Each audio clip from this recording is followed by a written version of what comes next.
it's leaking so much oil. It's not going in the catch can and going down to the catch can.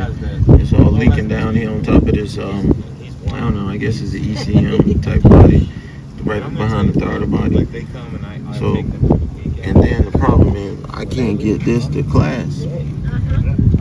So what I did was I put a zip tie on the actual clamp, and then I zip tied it to the hose, and then I ran another zip tie, multiple zip ties all the way around. I just need to hold up so we can get back to the house. All right, people, here we go. We're on our way currently to Harley Davidson. I don't know if y'all seen my video where when we went to Key West, we had a problem with the throttle body connector here. So Harley Davidson says that they sell this black piece, and we're gonna go over there and see if we can get it. And when I got back to, well, while I was there, I'm having some ticking noises in here as well too. So we're gonna probably try to get this fixed and take it to the shop and see what we got going on in here. And we got some other things that we're gonna add as well too. So let's go to the Harley store. We're gonna go in here and see what we can get. Hopefully they got the plug. So, all right, check it out, man. We back at the house. But anyways, I don't know if you got a good enough chance to see that, but here it is. This is the part. You got 72483-08BK, and it is the housing for the 6-way socket. Color black, so it says. So let's go ahead and tear into this.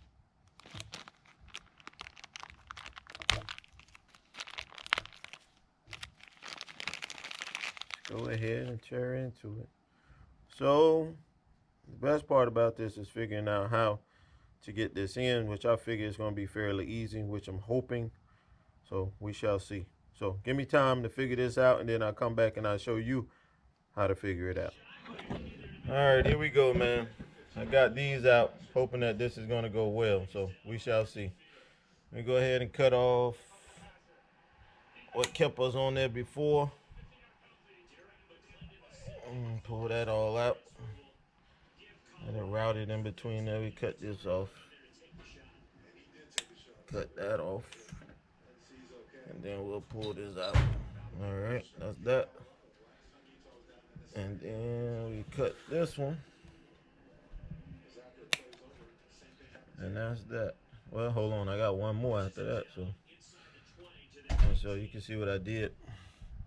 I zip tied this on there, and then I was hoping that it would keep it steady, but it wasn't steady when I did that. So then I had to come over the top with the other zip tie. So I got a white zip tie on there. Hopefully you can see that as well. And then we'll cut that and call it a day.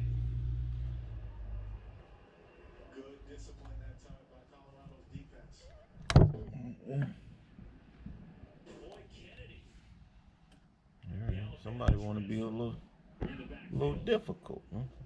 No problem.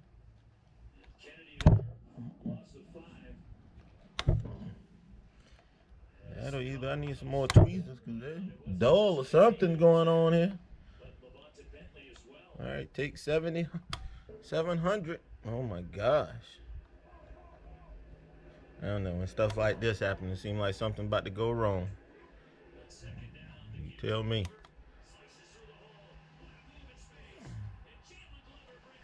All right, there we go.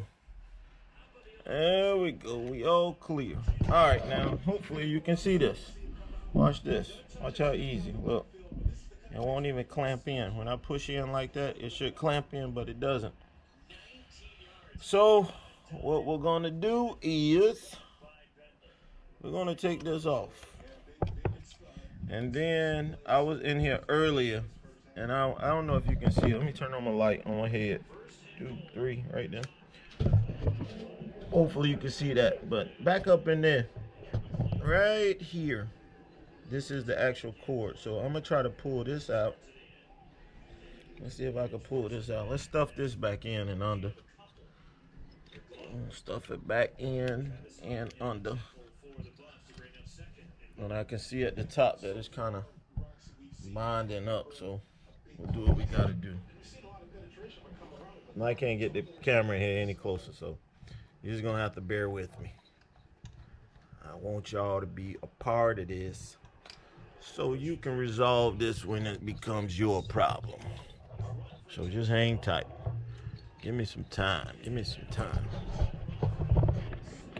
Let's see if it holds right there. All right. We got it. Okay, there it is. All right, we got it out here. And we're able to get it away from the bike. And you get a better idea. So, let me tell you what the solution was when I was out. I noticed, if I didn't tell you before, I noticed that oil is dripping. I don't know if you guys can see that. I know it's shining for me, but I'm not sure if it's shining for you. But there's oil that's dripping down here. And I'm assuming as I'm driving, it is somehow getting into this area. I hope that's the problem. It is getting into this area. So when I took it off and I originally looked inside the little holes, you could see like there was some type of oil or some type of liquid inside. So when I called my man Brian at the rod factory, who put my engine back together, all that good stuff, he told me he didn't see any problem with it or with the code that I gave him, but he told me to make sure there wasn't any liquids in this area. And as soon as I looked, that's what it was. So the solution was to put some brake fluid in these and just spray them out and then let it just air dry for the moment. And that's what I did. I just let it air dry. So I sprayed that out, put a tissue in it, you know, turned it upside down, try to get it all out. And then I did the same thing here. I sprayed some in there. And that went well, and it took me all the way from Key West all the way back to the house. So now we're fixing to see if we can get this out of here. I want to get this. All right. And from the way that the plug is right now, you got 6 on the left and you got 1 on the right.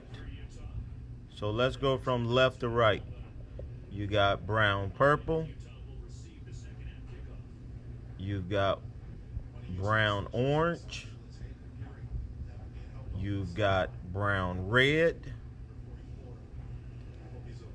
You've got black orange. The next one is black pink. And the next one is black yellow. All right. And that was from 6 to 1.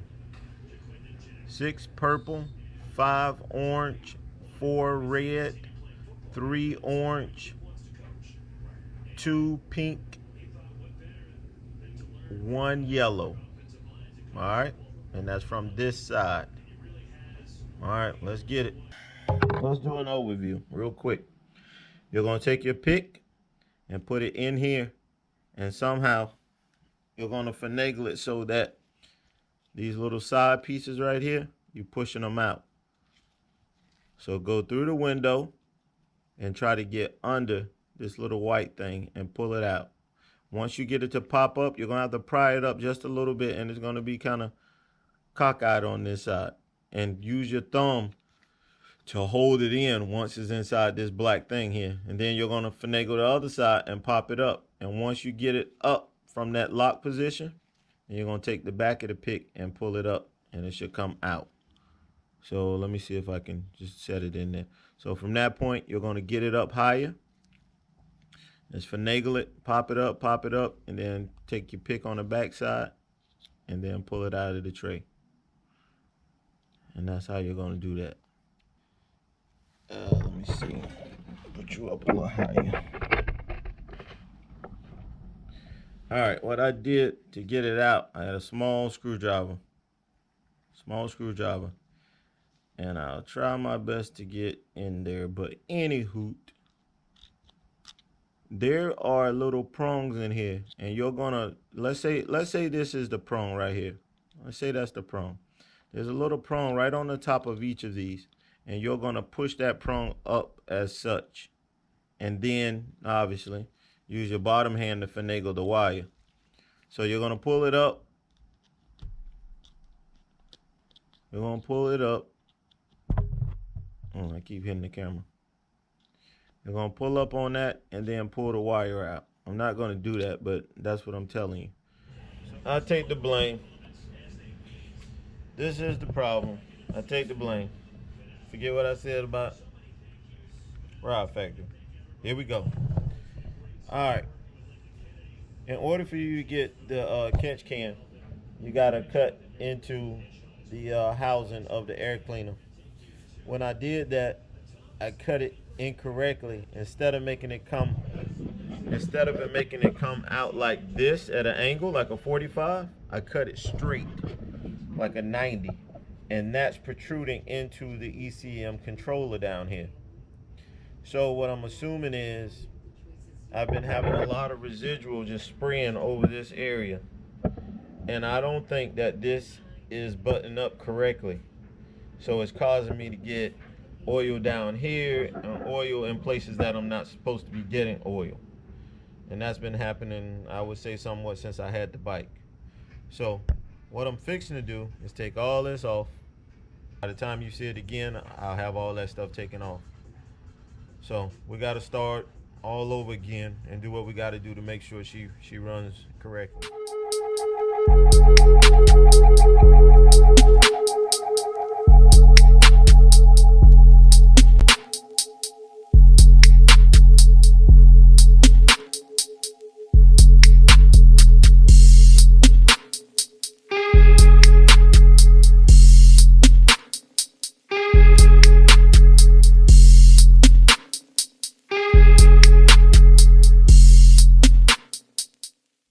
All right, we got it off, and this is the verdict. So you can see what I'm seeing, and I don't have to tell you, and you don't have to assume. This side was a 90 right here, so that was done pretty good. But this one should have been like a 45 going to the right, and it is running into the top of, let me put it down. It's running into the top of this one. You can see right here where they tried to shave it so they could still go, but it didn't. So I guess that's my fault. So it is what it is. So we got to go back and get another one of these brackets, which will probably be my fourth bracket. This will be my fourth bracket, and that's what we got to do. So hopefully that'll get us done. Let me shine the light on this. And something I noticed too, I know the back has been doing a lot of pinging. And I don't know if you can see that, but look at that, how pretty clear that is in there. That's pretty clear. Then back here, it's kind of brown. So we got to get that resolved. And on this corner right here, it's kind of wet. So I'm assuming that's the back. And the back is, that head is probably needing to get another gasket on it. So let's hope we resolve this with this problem. And it'll stop getting us blown out. Remember when I first took it on the first one, the gasket was blown out here. So it looks like the same thing is occurring again. So that's what we are, and we'll move on. All right, check this out, man. Just so happened I was looking for a backing plate on eBay. And this place was readily available. It's called Cycle Sports. It seems like they got a lot of used parts. So we're fixing to go in here and see if we can get the backing plate, because we got to drill new holes in the bottom. So I just wanted to come over here and get this. Obviously, it's an old part, but I just learned as well too when we went to Harley to go and get a new backing plate. They are discontinuing this. So if you got a twin cam and you're looking for this plate, you better get it while it's good, because he said on his computer it says that it is going out of production. So they don't know when, but they're going to sell the remaining plates that they have in stock. They're already on back order. So if you need one, you better make sure you go and get it now, or better yet, I'm ordering two of them. So I got this one and I got another one coming, and they range from like 40 bucks. So new, you could get it for 40 bucks. I bought this one for 32, which is, it is what it is. And I got another one that I got for 20 bucks. So I have two of them just in case something screws up and we can go and make it new. This clamp, when you push it in, it should make a clicking noise. And then the red piece, once it clicks on, it locks and secures it in. So let me show you that. And it's a pain in the butt to get off, so here we go. Behind the scenes, I've been struggling with this thing for about a good couple minutes, but here we go. I got it in. Listen for the click. That's what you want to hear. And then that red piece, you're going to slide it in to lock it. And there it is. That's locked. So that's that. And like I said, just because this bottom piece or the yellow wire, which I realize I think the wire isn't necessarily yellow, it's because it's been getting hot. But anywho, that wire down here is showing a little wear and tear on it. I imagine eventually it'll probably break, but then I'll come back and I'll solder it. But I'll wait until that time. But that's that, man. I just wanted to show y'all that.